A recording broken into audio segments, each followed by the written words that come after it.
Halo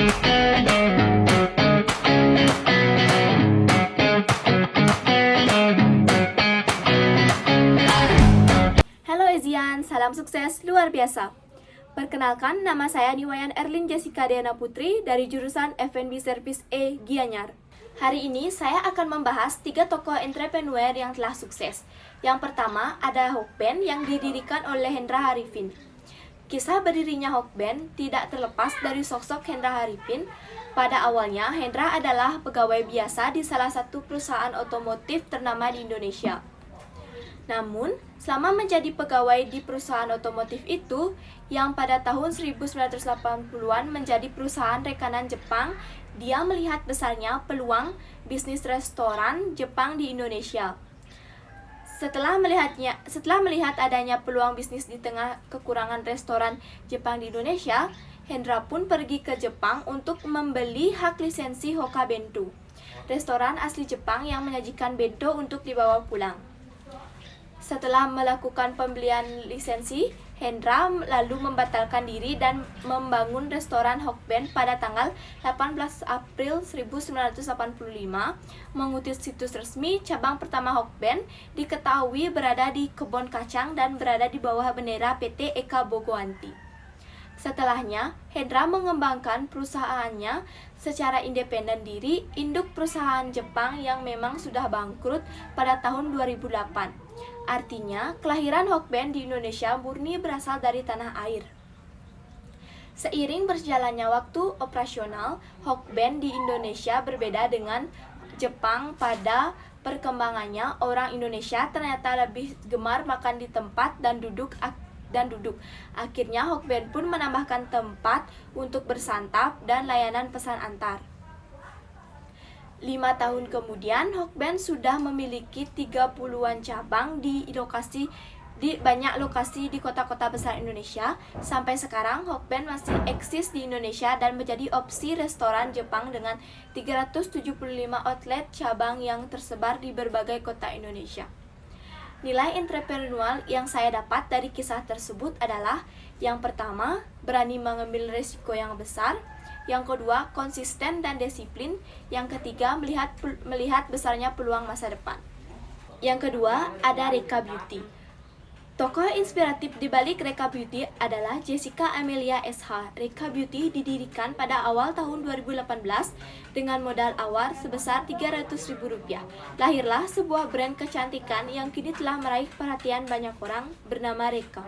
Brand ini didirikan dengan sebuah visi yang unik dan inspiratif, yaitu memancarkan kecantikan melalui kepercayaan diri dan keberagaman. Reka membawa misi untuk menunjukkan bahwa para wanita dengan segala perbedaan yang dimilikinya dapat memancarkan kecantikan sejati mereka.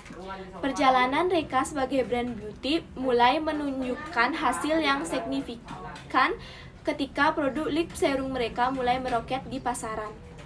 Produk ini tidak hanya menawarkan kualitas yang luar biasa, tapi Reka juga melihat dan memantau karakteristik dari audiens mereka. Reka juga memiliki alasan dan pesan yang kuat tentang kepercayaan diri dan keberagaman. Dalam waktu singkat, penjualan lip serum Reka mencapai angka 1.300.000 pieces yang telah terjual. Ini adalah pencapaian yang luar biasa untuk sebuah brand yang baru saja memulai perjalanannya dengan modal yang cukup kecil.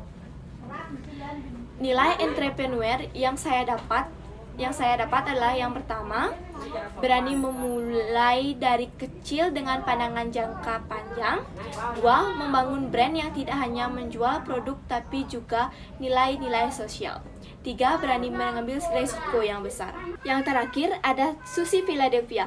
Tokoh inspiratif di balik Philadelphia adalah Ana Madani atau kerap disebut dengan Madam Ana.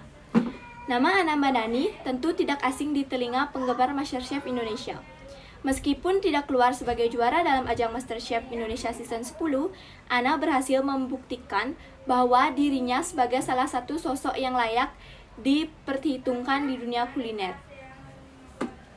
Berkat keahliannya dalam mengolah berbagai hidangan, Ana kini dikenal luas sebagai pengusaha restoran Jepang yang sukses dengan konsep sushi premium yang dinamakan Sushi Philadelphia. Namun, perjalanan Ana menuju kesuksesan tidaklah semudah yang dibayangkan. Di masa kecilnya, Ana sering mengalami kesulitan. Dia pernah bekerja serabutan dan bahkan menjadi seorang pemulung untuk membantu keluarganya. Ia juga sering dibully di sekolah, dianggap tak akan mampu meraih kesuksesan. Bahkan banyak orang yang meremehkan kemampuan Ana dan meragukan masa depannya. Tapi justru dari situ, Ana menemukan semangat untuk membuktikan bahwa tak ada yang tidak mungkin. Dengan tekad yang kuat dan kerja keras, Ana mulai merintis karirnya. Ia tidak menyerah meskipun harus menghadapi tantangan yang berat. Ia mulai belajar memasak dengan tekun dan mengikuti berbagai kesempatan yang datang. Hingga akhirnya, berkat kerja kerasnya, Ana bisa membeli mobil dengan uangnya sendiri. Itu merupakan sebuah pencapaian yang menunjukkan bahwa usaha kerasnya membuahkan hasil. Nilai entrepreneurial yang saya dapat dari kisah tersebut adalah: yang pertama, adaptif terhadap perubahan zaman dan teknologi; yang kedua, pantang menyerah; yang ketiga, selalu menguji ide baru dan terbuka pada risiko. Itulah kisah inspiratif dari para tokoh entertain yang ada di Indonesia. Sekian dari saya, semoga bermanfaat dan terima kasih.